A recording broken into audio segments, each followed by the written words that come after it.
Hello everybody, I'm SJM. Welcome back to Opolis Inc. After arduous, long waiting minutes and hours for an update, we got one. Yay! All jokes aside, the team is doing a really good job of getting this pack through the beta, listening to community feedback and all that stuff. What we went over yesterday with the Opolisite was a known issue for a long time. I'm not on the leading edge in this pack by any stretch, so they knew about it. So fix was in the works and coincidentally came out yesterday. Technically, this episode will be out on the 23rd, but I'm recording it here on the 22nd. So the update beta 7.0 is live, and let's just jump in and take a look at what they've changed. So in the POWA section, in here they added a way to undo radiation poisoning in the atmosphere environment. So this won't work on yourself. So if you get radiation sickness, you'll still have to either wait it out or die for that to go away. But otherwise, you can buy for 32 ultimate power bucks a radiation relief trademark of Opolis Inc. Obviously, you just use that in the chunk that it's in. Is that what it said?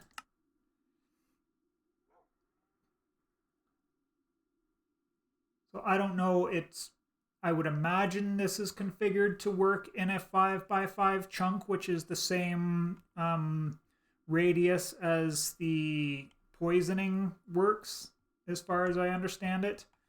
When you poison the environment, it goes from whatever chunk you're in, it radiates out 2 chunks radius on either side, right? So it's a 5 by ends up being 25 chunks of poisoning. The other major change, obviously, is in this Planetoids and Perfection, because they did update the Opolisite production. So you're melting, trying to mix together liquids that will never mix together. But there's a whole new quest line. So starting up here, so we can now melt down our activated signalum, lumium, and enderium, at high temperatures, obviously. And then you take that'll make inert Opolisite liquid. And what we do with that liquid is we will have to mix it with antimatter, if I'm not mistaken. Let me take a look here. Oh no, you melt down your activated liquids, and then you'll solidify it with an ultimate processing buck to get this impure Opolisite ingot. And from there, we're going to combine it with a new thing, a plasma-tipped drill bit, which we have to buy in the market for 8 ultimate mining bucks, and a new drill license, which in itself costs 32 elite mining bucks. But you combine those in the combiner, and then you'll get this inert Opolisite ingot. And then this is the one that we have to mix together with antimatter in a antiprotonic nucleosynthesizer. Say that 10 times fast. At any rate, this guy is one of the top tier things and will require you to get antimatter pellets anyways. So 2 different ways that the pack has planned for antimatter. The main mechanism way is to change your nuclear waste into polonium, and then put that through a supercritical phase shifter, and your polonium will then turn into antimatter, which you then have to solidify in the chemical crystallizer to get these antimatter pellets so that you can make your SPS. Oh wait, to make the nuclear synthesizer, so that you can then change your Opolisite into, or your inert Opolisite plus antimatter into regular Opolisite, and that takes 400 million FE and at least 40 ticks of time, depending on how fast you can actually feed that power to it. So obviously they restructured this whole thing, and then the final one down here, you take once you have your Opolisite, then you can run it through an enrichment chamber to get an Opolisite circuit board, which currently has no use right now. So this is another one of the working towards this will be an end game item, right? So that's the end of that one. Just note that they did add another way to make antimatter in here. So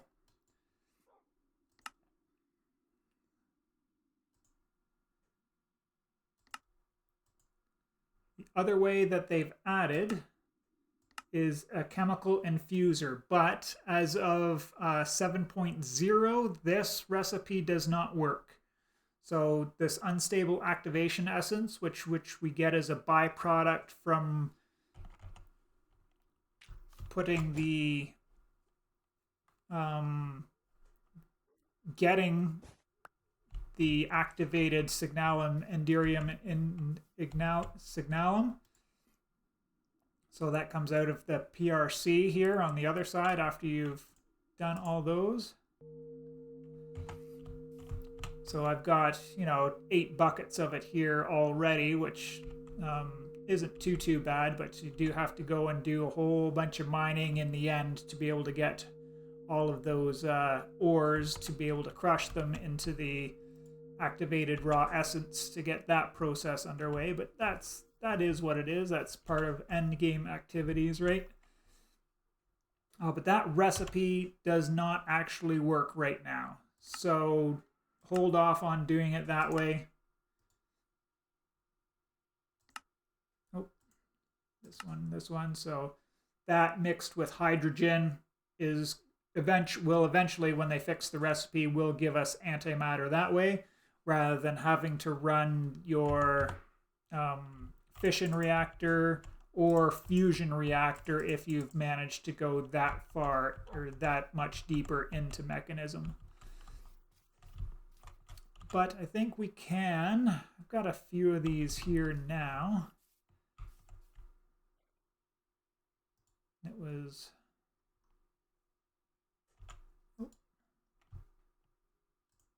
high temperatures, so lava's not going to do it, right? So in the melter, we need at least 2,000 heat to be able to do that. And that is, I think we can do that with something else, but I do have my DT fuel on standby here. One of each of those. Plus, I guess I left my casts over here.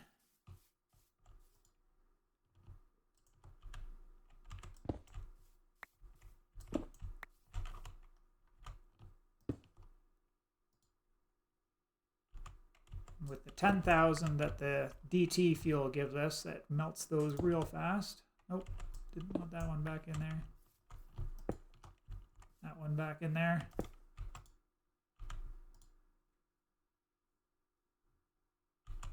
Oh, mixed.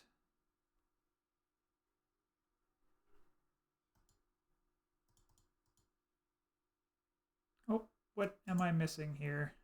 Oh yeah, it solidifies with an ultimate processing buck, right?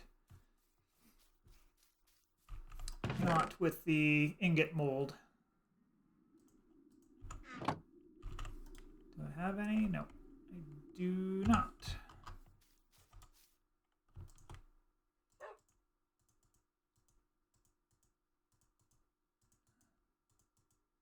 wait for a 2 ingot trade to pop up. Oh, not that stuff. This stuff.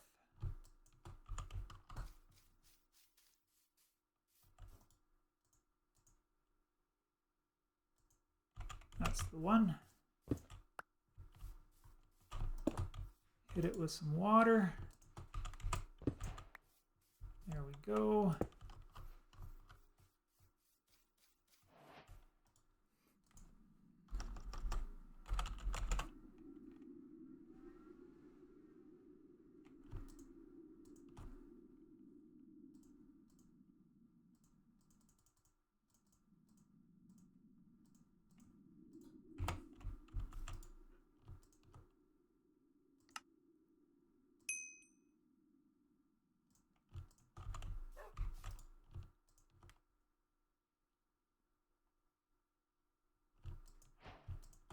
drill license to buy our drill bit. And the combiner with our impure. Is this the next tier?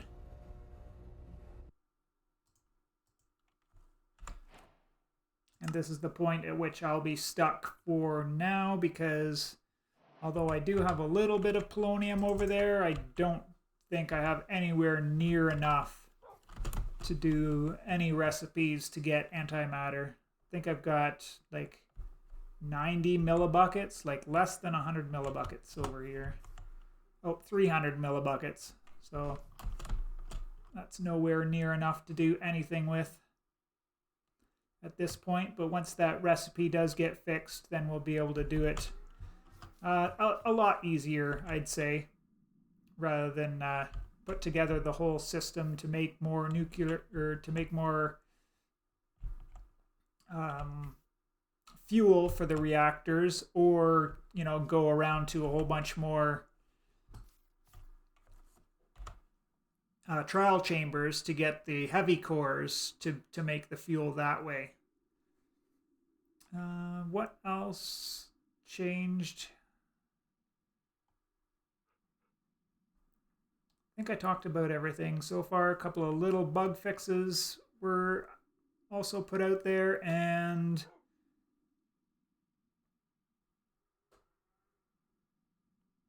I think that's it. Let's just take a look here.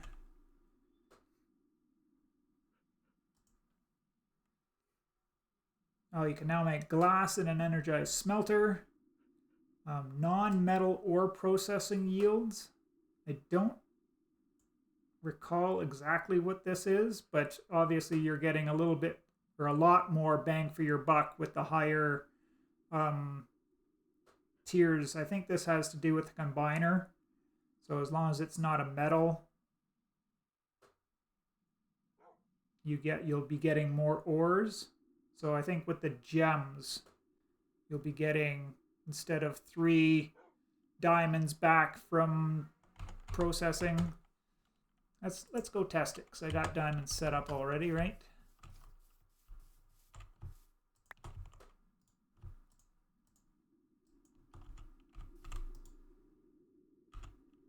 Let's disconnect that for now.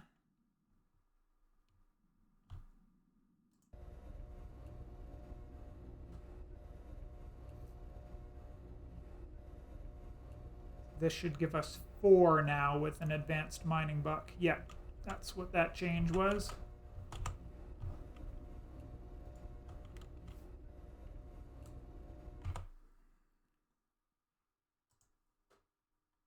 And, oops.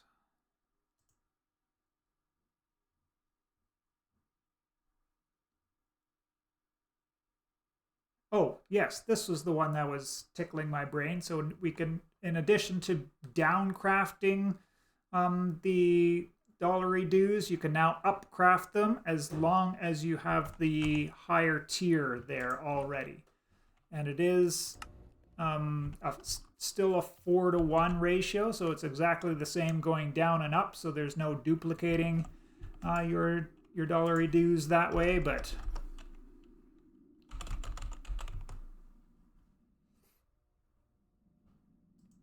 you can now make an ultimate. You get, if you have an ultimate and you combine it with 4 elite, so, and then this works all the way down the line, right? So if you have an elite and 4 advanced, you can make 2 advanced, or 2 elites, and so on and so forth, all the way down. So all of a sudden my my mob farm is looking that much better, because I can take all these basic mining bucks and start upgrading them, so that I'm not sitting on tons and tons of those in there. Same with the, I think I've got a boatload of bounty bucks sitting around somewhere as well. Don't know why I can't see them here right now, but that's not the focus of this episode. But that's everything to talk about in the update there. I hope you all enjoyed, and yeah, until next time. take care of yourselves, and we will see you in the next one. Bye.